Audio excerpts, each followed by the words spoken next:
Good Friday, April the 6th, 2012, and I'm back down in the Surrey hills, not that far from where I was last week.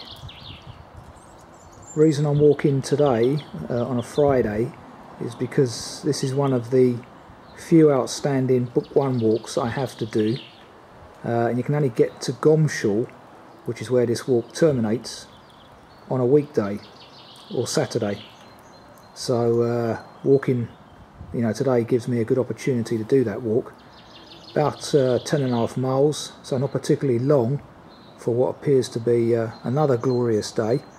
Although having said that, if the weathermen are accurate, this clear blue sky that we presently have will be gone by lunchtime and it will be all grey again. A lot of this walking is through woodland, National Trust woodland, so if it is grey, it doesn't really matter. It's about 11:30 at the moment, having taken a circuitous route to get in here from Watton, using Southern Railways. Over there we have the swing gate minus its gate, which is the start of the walk. I would also add today that I'm wearing my new Berghaus Explorer Ridge boots. Highly recommend these boots for walking in the southeast of England. As I said before, you can wear them straight out of the box, no wearing in really. Brilliant boots. So let's see how many miles and years these last. Turning right by the pond mentioned in point 2 of the text, and already early evidence that doesn't appear to be any water shortage down here in Surrey. Maybe the powers that be have managed to rig that as well down here. This is Book 1 Walk 42, in case I didn't mention that at the beginning. Point 5 of the text, and we start leaving Holmwood and get into the countryside. It was a bit of a frost last night, so a bit of dew on the floor. Chiff chaff in the background.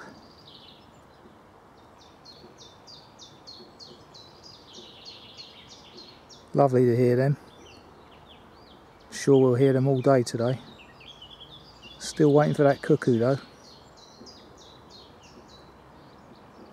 Views of the Surrey hills over there in the distance. Guess we'll be climbing up those shortly.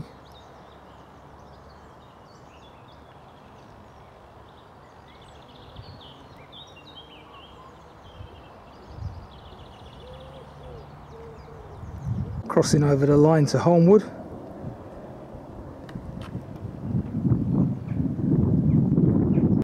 Views back towards Holmwood from a point near Trout's farm.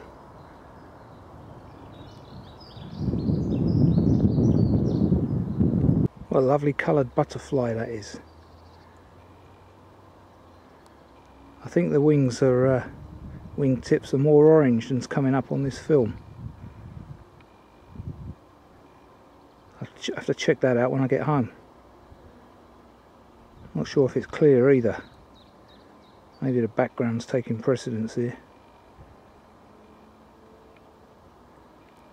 Now about to enter the Beerhurst estate.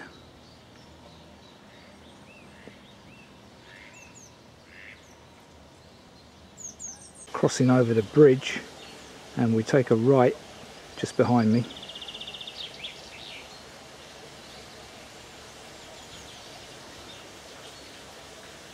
Just up here between fences.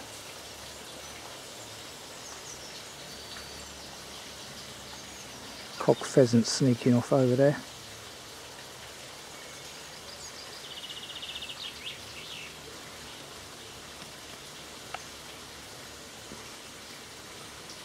Lovely colours.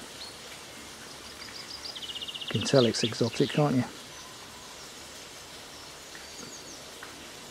Views back from point 14 in the text. And although it's a bank holiday, as you can hear in the background, no respite in the countryside. Tree felling going on. I guess they're aware that it's going to be a wet weekend and they won't be able to do anything then. In 15 of the text, ascending past a field of horses.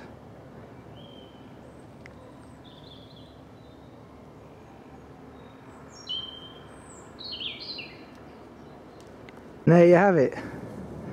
There's the stile, and there's a horse right in the way.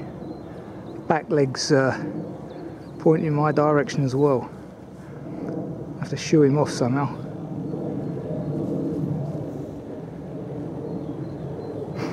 Now, having mentioned about the rivers being quite full, it's still very dry underfoot, so maybe the rivers are giving a false indication. Look at that for a view. Starting to ascend now.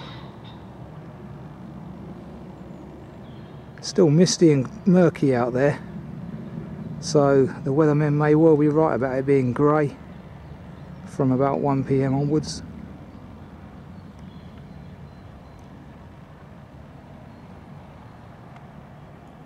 I'm sure Leith Hill will be packed full of tourists on a bank holiday like today. Luckily for me, there's a broken fence there, so I was able to clamber over that, because that horse's mate turned up and was blocking the entrance from both ways.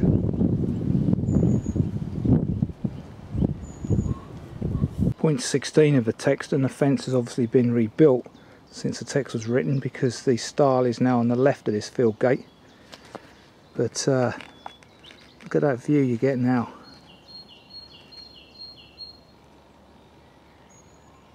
Delightful. Shame it's a bit misty in the long distance. Low cloud, I guess. Nice and sunny here, but clearly murky over there.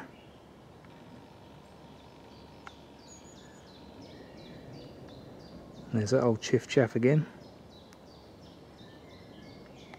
So having crossed this minor road, the public footpath sign is just over there, hidden under that holly, and that takes us up towards Leith Hill.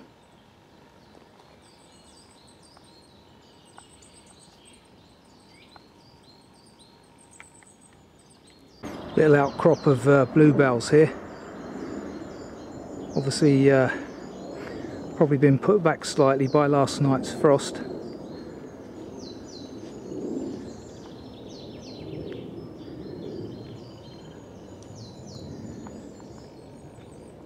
Still, having said that, still a fair few out and about. Obviously we're not that far from Gatwick, so some jet noise interference in here.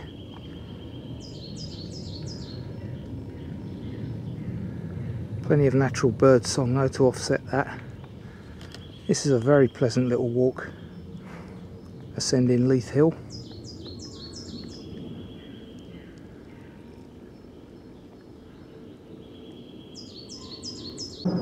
Point 19 of the text, just before turning right on the path, on the tarmac road, sorry, and we've got a seat here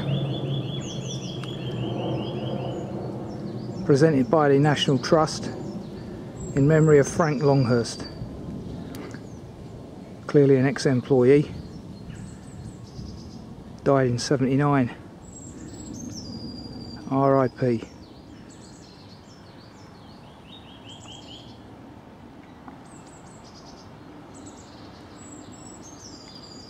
And here's some of the view that can be had from this chair.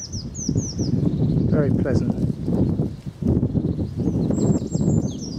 If you've got a flask with you, which I haven't today, forgot it, nice spot for a cup of tea, rather than the touristy Leith Hill.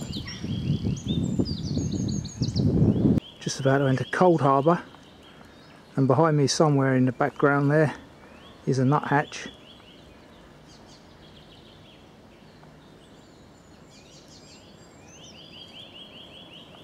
That noise. Okay, just about to enter National Trust's Cold Harbour Common, and we take the 1 in 3 incline up the left hand side here, not through the wooden barrier on the right, so be cautious of that. Bit of scrambling involved up here, so I read. Should be interesting. This reminds me of the Lake District. Nice good ascent, this good test for the old lungs.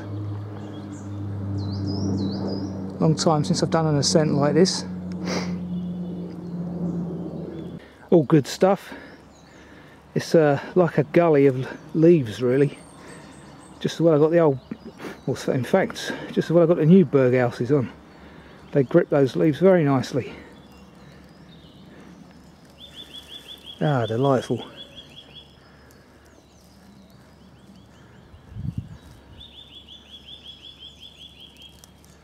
Just through the gap there you get an idea of the height we're at.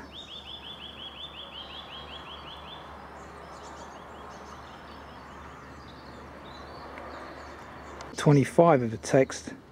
The National Trust have now renamed the Cold Harbour Walk the Heathland Trail by the looks of it, which is right up there. Just heard something shuffling around in that wood there. Ideal lizard territory or snake, but possibly a tad early for them. Warmth might have woken them up, but still a bit early I feel.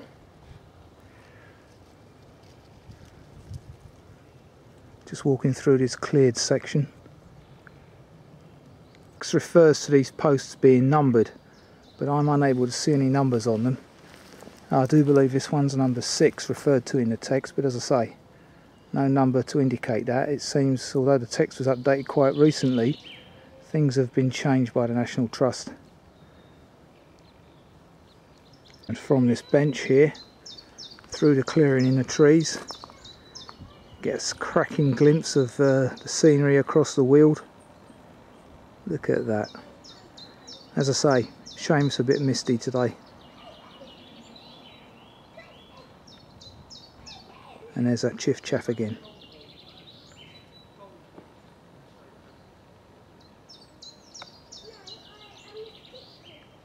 .28 of the text, and you can tell we're getting near a car park because the erosion around here, human influence on the soil, etc, etc, increases. National Trust have got their work cut out maintaining this. Here's a cracking view southwards towards the South Downs in the Muir in the distance there. National Trust have cleared some trees here so that we're now afforded this very pleasant view. Thought I'd take one from this position before we get into the noisy Leith Tower area. Plenty of tourists around already. What a cracking view that is. Let's get in a bit closer and have another angle on it.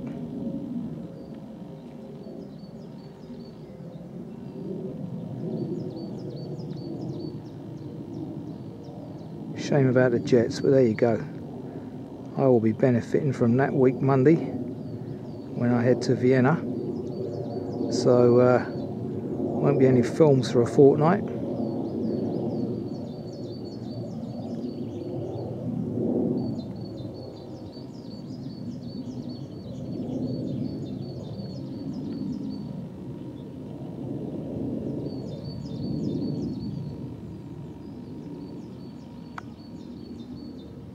Here we are at a very busy and noisy Leith Hill Tower. By all accounts, this is the highest point in the southeast of England at 292 metres, making it just short of 1,000 feet. Although the original builder thought it was 1,000 foot. He built this tower specifically to make it 1,000 foot high, but modern techniques have revealed that he was a little bit out. I question whether it's the highest point because I think the hill on the Kintbury walk is actually slightly higher. Might be Gallows Hill, I think the name is. Anyway, that's one for me to check out later. But it's debatable whether Kintbury, Berkshire, is the southeast of England, I guess. Built in 1765 by a guy called Richard Hull. The hill is also the point where King Alfred's father, Ethelwulf, the father of Alfred the Great actually, had a battle with the Danes here and in fact defeated them. This hill is actually made from sandstone, an outcrop of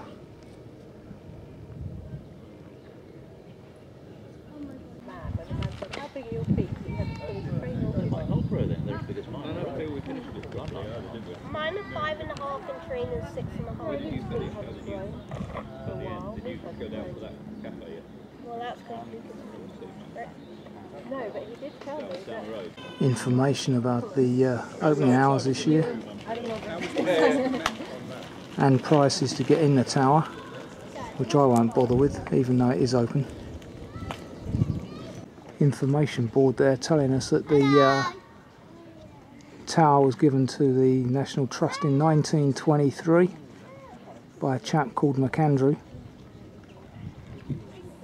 I can see your house.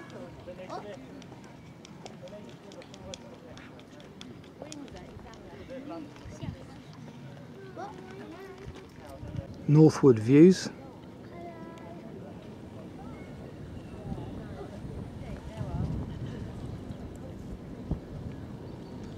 Not much of a view in the far distance because of the mist.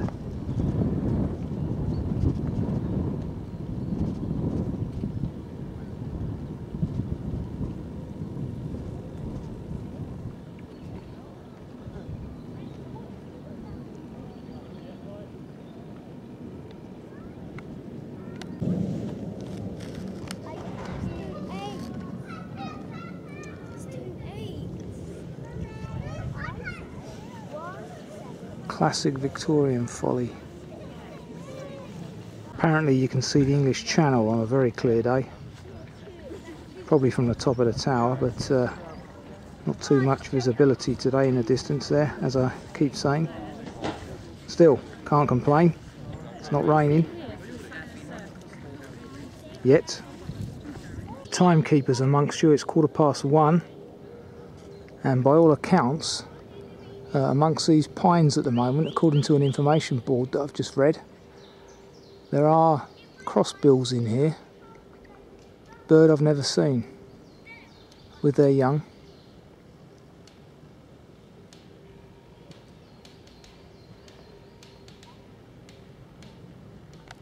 Not sure if I'm actually on the right path here, but some cracking scenery nonetheless.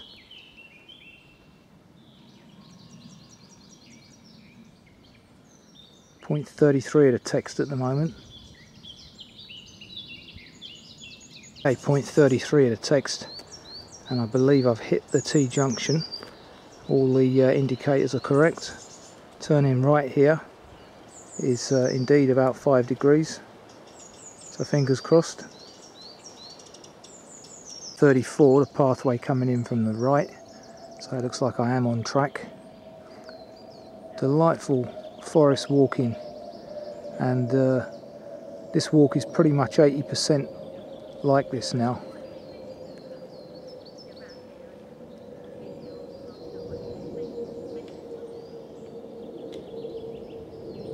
.35 of the text, and here's the three-way junction with the barrier on the right, and clearly we go down straight ahead there, the middle route.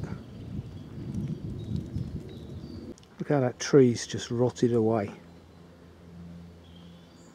Nothing else attacking it, just time. Very dry and parched as well, reflecting the current lack of moisture. Weathermen look like they've got it wrong again then, because it's gone one and it's still quite bright. Fantastic. Can always rely on our weathermen. .37. There's the forearm post. We turn left here, uphill. Just seen a coal tip and a long-tailed tit together, but couldn't film them. They're just too fiddly to film unless you've got hours to sit there and the patience, which obviously I haven't today. .39 in the text. Soon be coming up to Friday Street, the recommended lunchtime stop. There's the dragon and oak symbol, oak leaf symbols mentioned in the text, where we turn right towards the lunchtime pub. Just come through the very attractive hamlet of Friday Street, I believe it is. 45 of the text, and here you can see evidence of the water shortage. All you got there is a trickle. Not sure how much you meant to have, but I'm sure it's a bit more than that. In places, look, there's only little puddles left. Oh dear. Well, in Thames water at least we're in drought conditions now anyway, so not sure about down here in Southern Water Territory. I believe they've got a drought on as well. 400 metres on, and the second bridge on the right seems to have collapsed somewhat. A little bit more water here now, but terribly short. Interesting, first time I've seen clover in flower like that. I think it's clover, judging by the four leaves.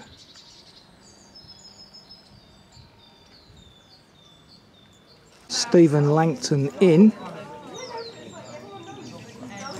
so named as the Archbishop who apparently lived here around 1150.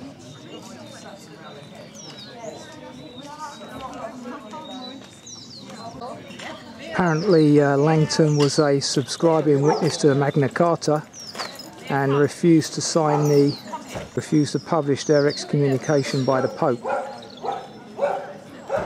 Very busy today. Well, this is a delightful little hamlet. Different world down here. And that little trickle of a stream comes out into this very large village pond or small lake, as you will. A couple of benches here, so that may well be all I get today in terms of seating area. It's around 2 o'clock, so I can't think of a better place to have lunch right now, seeing as this is the suggested place. So 2:30, lunch has been had, thanks to my seat softener there. Would have been pretty hard otherwise. Onward journey is straight ahead, north. Quite chill now, but delightful walking weather.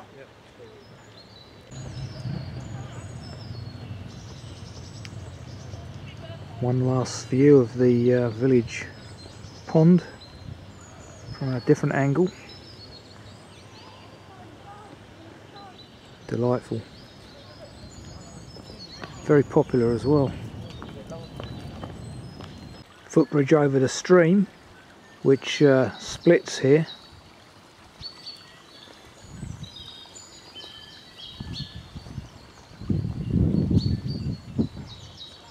Onward journeys down this way. Small trickle has now become this. Pretty impressive river.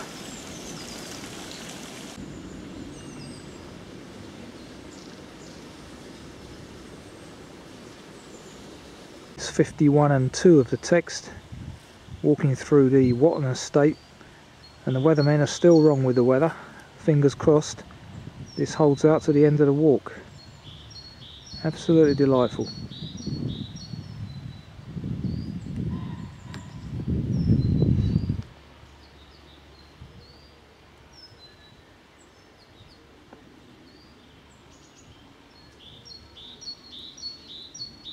53 I think it is.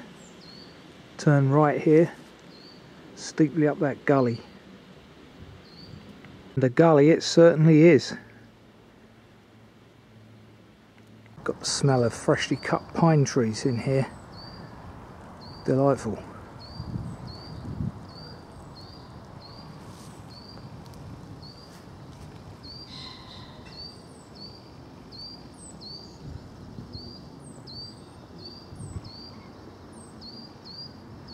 Not sure what that is.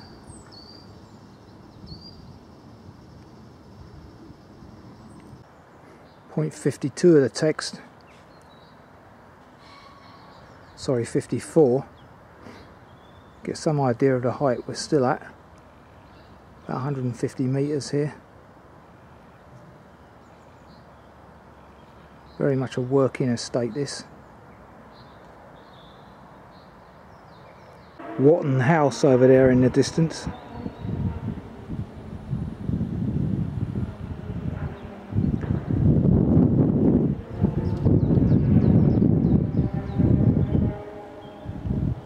A reminder that there's a busy A road not too far away as well. Looking down on the stream, great example of oxbowing over there.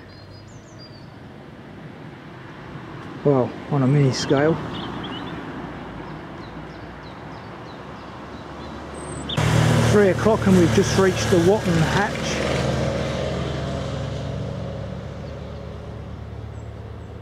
Get a better shot of it in a second.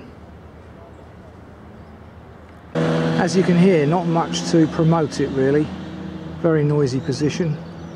Built in 1878, I notice. This is our onward journey.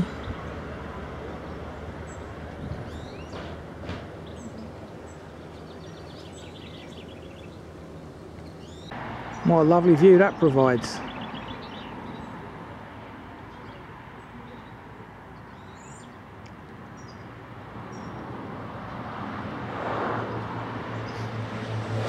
Oilseed rape just coming into flower.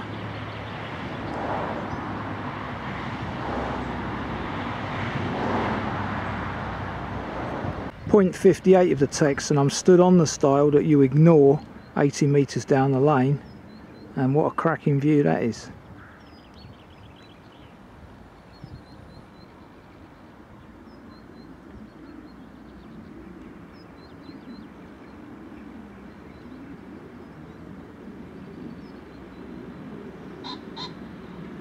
The pheasant agrees.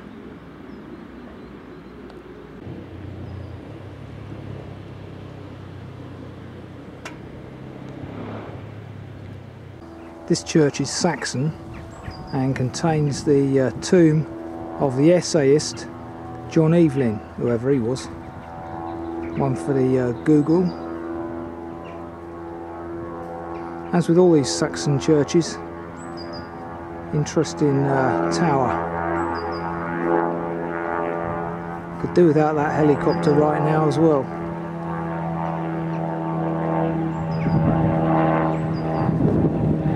And from another angle.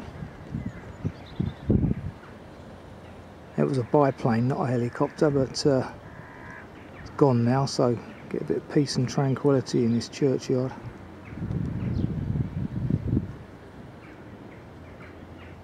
See the modern extension around the back here.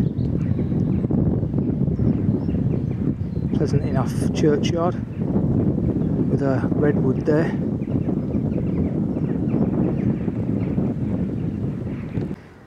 Come out of the churchyard and you get another delightful view, Surrey Hills. Glorious. And there's one of the rare trains today, running on the Gomshall line no doubt, in the distance there I can hear. They're only 2 hourly, which means there's no need for me to rush today because there isn't one at around 5 when I'd expect to get back. So I've got to wait till 6:04. So I can saunter today really. Might even have time for tea. Onward journeys down this path. Text refers to you entering Deerleap Wood. Looks to me like the route might have been diverted slightly because you come down the side of it.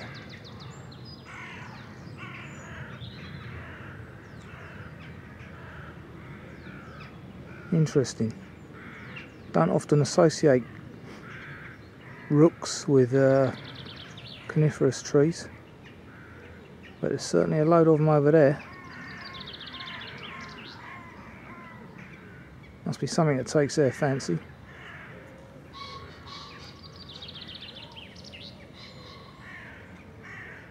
Looks like a lot of the wood's been cleared. This is the rather pleasant view you get on exiting what's left of Deerleap Wood. Very appropriately named, eh?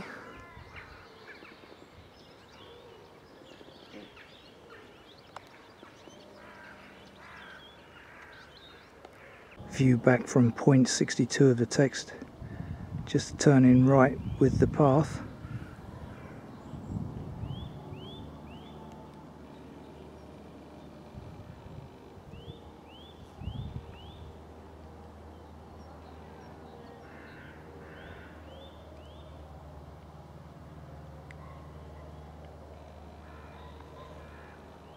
Now joining Abinger the Roughs, National Trust property.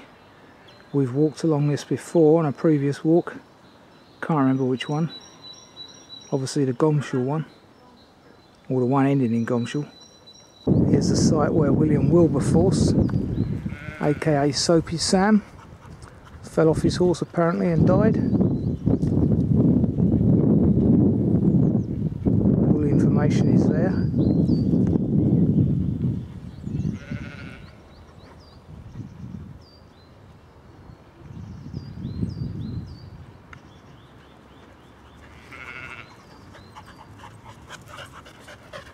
Fine example of a bracket fungus there on what appears to be the remains of a dead beech tree.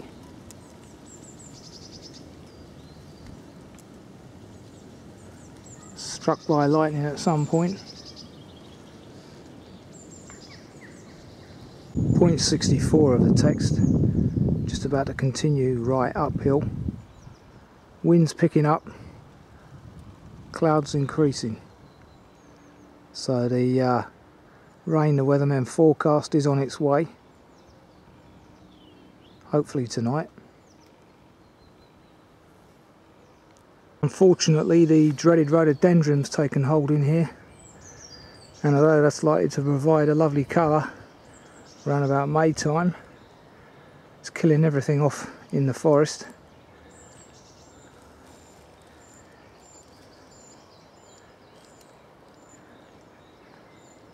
Pleasant enough walking in here though. It's around 4 o'clock. I'm 1,000 metres from the station, so clearly not going to get the 4:04, which means a 2-hour wait until the next train, or possibly a bus from the compasses depending on when it runs. Now logic would say that they run it hourly when the train isn't running, but this is the UK, things don't work logically here. So let's see. Views back from point 68 in the text, and as you can see the railway line's just over there on my left.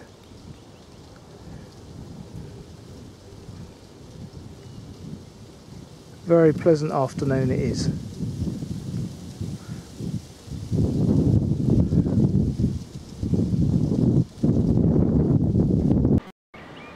And there goes the 16:04. So 2 hours to the next one, eh? Oh well, I think of worse things to do.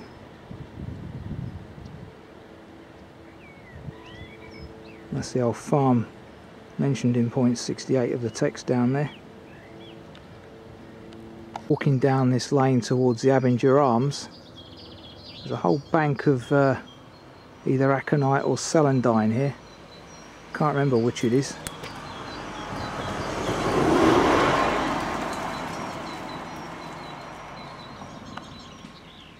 The Abinger Arms, a possible early tea stop. Again, not much to recommend it really, being next to a busy main road. And there's the Abinger Hammer that I've filmed before.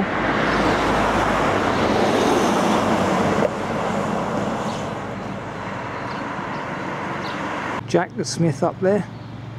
Just missed him striking the hour.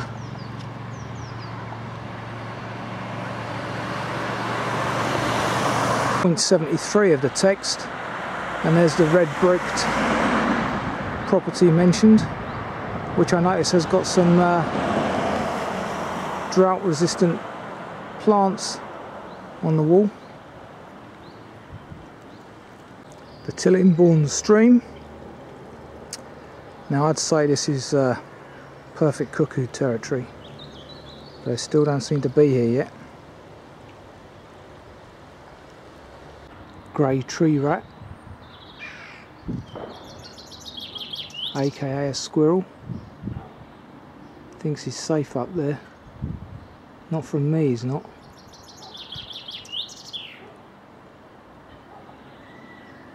Chaffinch singing happily above.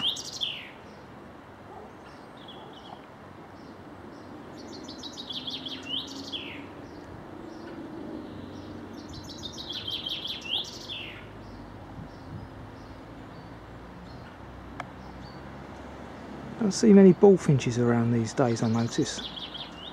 Wonder where they've all disappeared to.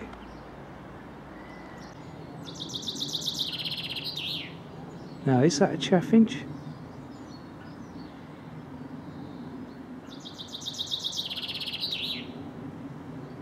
Not so sure it is.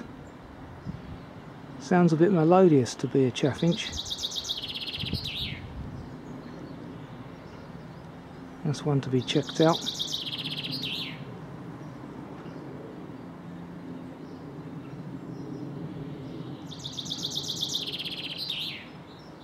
Pleasant little song.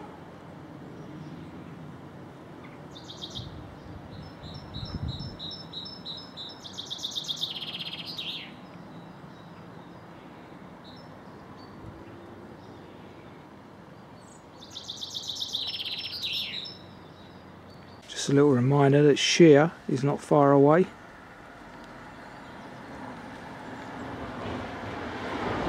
Some irony now, I'm just walking down Goose Green, and I believe that's where the famous battle was fought in the Falklands 30 years ago, anniversary this year.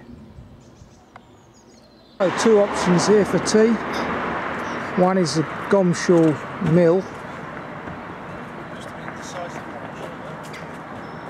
which apparently has got a nice riverside garden.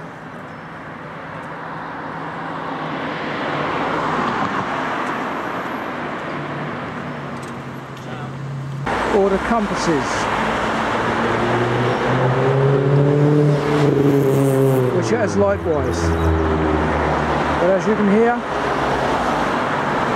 both pretty noisy next to this main road. I'm going to go and try and find this new tea room that was mentioned in the notes by Walker. Now I think it's that building there, and today it's open till 5:30. Looks like it's called Tilling's for top-notch teas, and they cater for cyclists, judging by these park-ups. Anyway, I'll go and give it a try. Got an hour and 15 to kill. So here we are back at Gomshall. That Tilling's Cafe, as it's called, is indeed a walker's paradise, I would say. It's got all you need, a massive variety of cakes, teas, coffees, hot chocolates, the lot.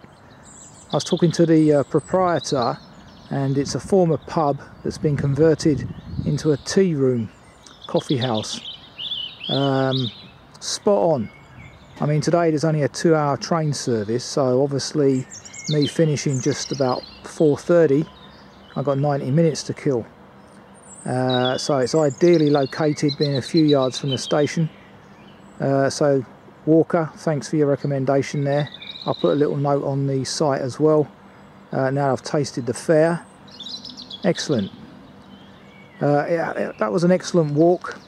As you can see, the skies have greyed over now. There's rain in the air, but I don't care.